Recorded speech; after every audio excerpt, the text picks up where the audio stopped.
Good afternoon. Bonjour. Salam. Thank you for that introduction and those strong words. I'm honored to be here with you today. Je suis ici aujourd'hui pour qu'on se souvienne de ceux qui sont décédés, pour honorer leur mémoire. Je suis ici avec plusieurs collègues, dont la vice-première ministre Freeland, les ministres Joly, Rodriguez, Ian, Ivirani, et les députés Essasi, Sorbara, Oliphant, Chiang, Van Bynen, Taylor-Roy et Dogood. Je suis content de voir des députés du Parti conservateur parce que nous sommes tous unis d'être ici en tant que Canadiens pour pleurer cette perte. My former colleague and friend Ralph Goodale is here too. Ralph, I know you're hard at work at serving as Canada's High Commissioner to the UK, but your continued dedication to justice for the victims of PS752 is truly something deeply appreciated and important for all Canadians. Mayor West, David, thank you for having us here in Richmond Hill. And I'm also glad to note that Ukraine's ambassador to Canada, Yulia Kovalev, has joined us once again. Thank you, Yulia. We are gathered here in Richmond Hill to remember 176 souls lost on January 8th, 2020, when Iran unlawfully shot down a passenger plane. On board were 138 passengers bound for Canada. They were Canadians, residents, and people with ties to our country. They were people you loved, people you have missed every day since. Earlier today, I spoke with family members of the victims, and I heard from some of those who are leading efforts. Gourouche, Hamid, Navaz, thank you for your dedication, for your work to hold the Iranian regime accountable and to keep the memories of your loved ones alive. It's been 4 very difficult years since you lost them. It's not been an easy time on any levels, with the pandemic, an illegal war in Ukraine, violence and unrest in the Middle East, and an Islamic Republic regime that continues to disregard human rights in Iran and continues to destabilize global peace and security through its support for Hamas, Hezbollah, and other proxies around the world. Those of you here today know all too well the human costs and the profound suffering that is endured when violence and unrest take innocent lives. Vous avez perdu des proches à cause de la violence du régime iranien. En plus, le régime refuse depuis 4 ans d'assumer la responsabilité pour ses actions. Iran, the Iranian regime, must be held accountable. We've worked with partners.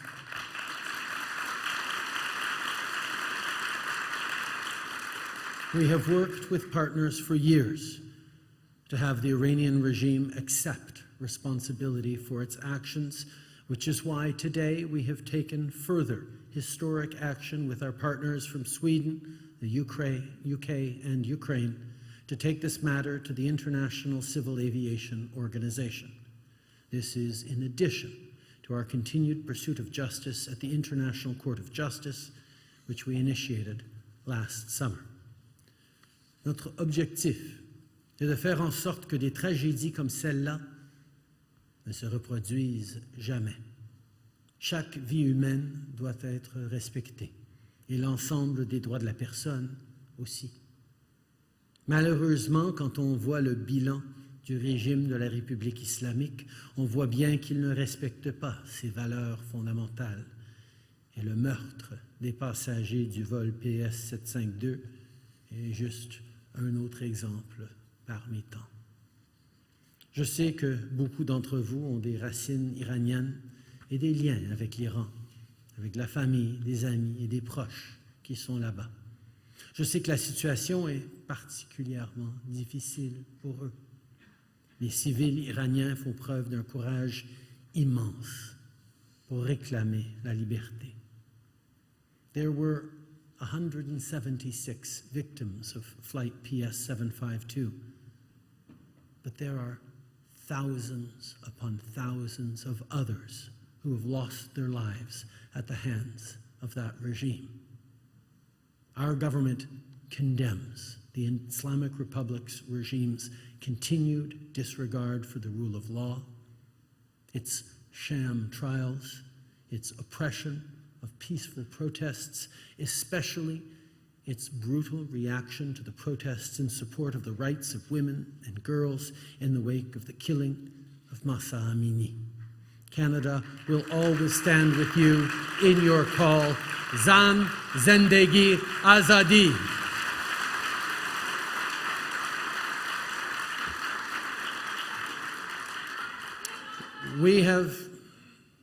We have put in place severe sanctions on almost 450 Iranian individuals and entities. And we have listed the Islamic Republic regime, including top officials who are responsible and have enabled these brutalities under the most powerful provisions of IRPA. This has meant that tens of thousands of members of the Islamic Republic regime are banned from coming to Canada, banned from coming to the place where so many of you and your families have sought peace and safety. In just the past year, these measures have meant federal officials have opened 141 investigations and begun proceedings against 10 individuals. And we have also successfully barred dozens of implicated individuals from entering Canada.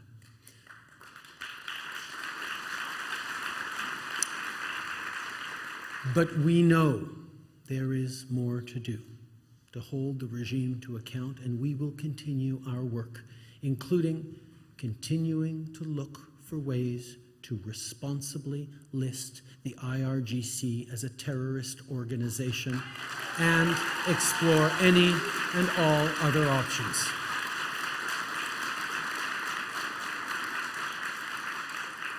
One of the things that distinguishes Canada from that regime is we are a country of laws and principles and need to make sure we continue to follow those laws and principles, because that is the way we hold that regime to account. While we do this, we are also doing everything necessary to keep people here in Canada safe in your communities, here in your country. And we need to do more. We hear you, and we will work with you. But nothing will ever bring your loved ones back. Each holiday season, each Nowruz, each birthday without them is unbearably sad. So many of the people on board were young people, some just children. As each year passes,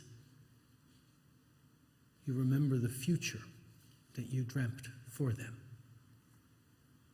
Grief draws us into the past, but life asks us to continue looking forward. The Flight PS752 commemorative scholarship program is about honoring the futures that we envisioned for the victims, with 176 scholarships named after each person lost. Their memories are helping build the future, a better future.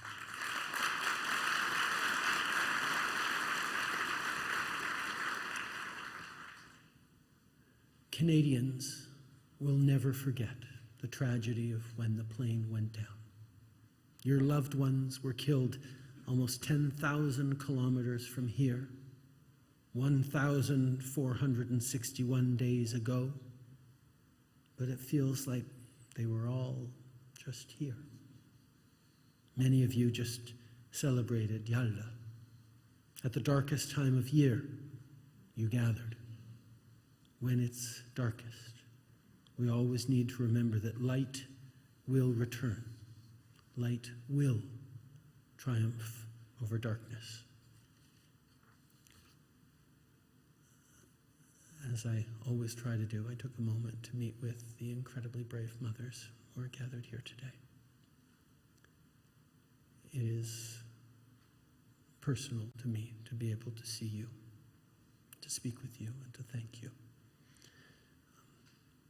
I saw firsthand the strength and resilience of mothers in watching my own mom deal with the loss of my youngest brother. And even having watched it up close, I can tell you the one thing I do know is I can't imagine the pain that you are feeling. But I do know how unbelievably strong you are, and committed not just to upholding and honoring the memory of your beautiful children, but committed to ensuring that the world never forgets them and that good comes from unimaginable loss. And in this case, good means holding to account the murderous regime responsible for those deaths and so many others.